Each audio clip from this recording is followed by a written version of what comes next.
কাজ কি ছেলের হাতের মোয়া নাকি ম্যাডাম, যে চাইলেই পাওয়া যায়?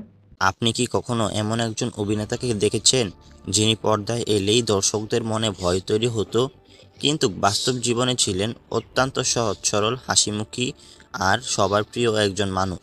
তার চোখে দৃষ্টি, কণ্ঠের গাম্ভীর্য আর অভিনয়ের শক্তি এতটাই অসাধারণ ছিল যে অনেক সময় সিনেমার নায়কের চেয়েও দর্শকের নজর কেড়ে নিতেন তিনি। তিনি ছিলেন এমন একজন শিল্পী যিনি প্রমাণ করে গেছেন একজন অভিনেতাকে মহান হতে নায়ক হওয়ার প্রয়োজন নেই, প্রয়োজন শুধু অসাধারণ অভিনয়ের।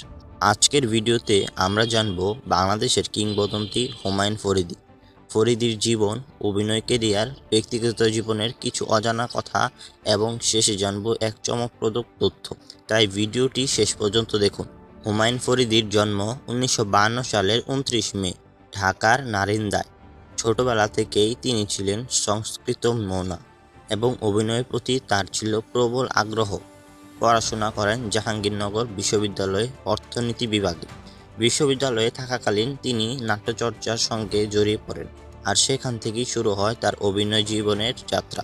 প্রথমে তিনি মঞ্চ নাটকে অভিনয় করেন, পরে বাংলাদেশ টেলিভিশনের নাটকে অভিনয় করে খুব অল্প সময়ের মধ্যেই দর্শকদের মনে জয় করে নেন। তার অভিনয়ের সবচেয়ে বড় বৈশিষ্ট্য ছিল বাস্তবতা। তিনি কখনো চরিত্রে অভিনয় করতেন না, যেন সেই চরিত্রে মানুষ হয়ে যেতেন।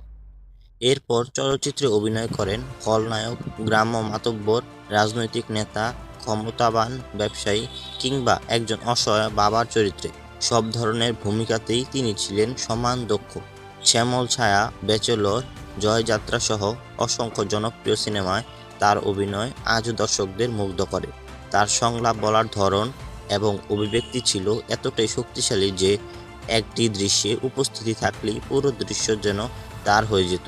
অসাধারণ অভিনয়ের জন্য তিনি জাতীয় চলচ্চিত্র পুরস্কার সহ বহু সম্মাননা অর্জন করেন। তবে পুরস্কার চেয়ে বড় ছিল মানুষের ভালোবাসা। আজও বাংলাদেশের অসংখ্য দর্শক তাকে দেশের সর্বকালের সেরা অভিনেতাদের একজন হিসেবে মনে করেন। ব্যক্তিগত জীবনে তিনি ছিলেন বেশ আলোচিত। তিনি জনপ্রিয় অভিনেত্রী শোভনা মুস্তাফাকে বিয়ে করেছিলেন। পরবর্তীতে তাদের বিচ্ছেদ হলেও সেই ব্যক্তিগত কষ্ট কখনো তার অভিনয় জীবনকে থামিয়ে দিতে পারেনি। সহকর্মীরা বলতেন, ক্যামেরার সামনে দাঁড়ালেই যেন তিনি সম্পূর্ণ অন্য একজন মানুষ হয়ে যেতেন। এবার জানুন একটি চমকপ্রদ তথ্য। অনেকেই মনে করেন হুমায়ুন ফরিদী শুধু একজন দুর্দান্ত ভিলেন ছিলেন, কিন্তু বাস্তবে তিনি কখনো নিজেকে ভিলেন হিসেবে দেখতেন না।